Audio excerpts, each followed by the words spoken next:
Et au bilan dépistage d'hier, 383 personnes ont été testées positives sur la seule journée de jeudi. Les personnes contaminées peuvent être isolées à l'hôtel. Aux îles Loyauté, les hôtels ont été réquisitionnés, sauf à Tiga, où près d'une quinzaine de malades y sont accueillis. À Jéhou et à Yei, Clarisse Watoué. Des bungalows balisés ici à l'hôtel Jéhou Village. Il fait partie des établissements hôteliers réquisitionnés par le gouvernement pour l'accueil des personnes testées positives au Covid-19.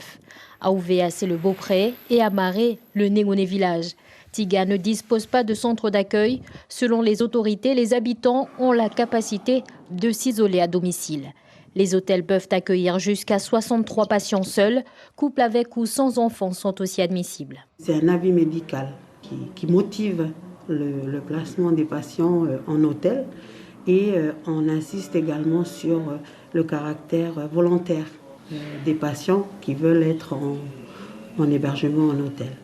Une infirmière assure le suivi médical des patients. À Lifou, par exemple, l'autocontrôle sera privilégié car le personnel médical est sur tous les fronts.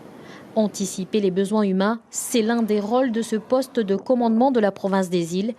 Il regroupe la cellule solidarité logistique du gouvernement, représentée par ses agents, les communes, la province et les autorités coutumières. Alors il y a une équipe de l'IFPSS qui est arrivée sur Maré pour venir en renfort au personnel soignant du CMS.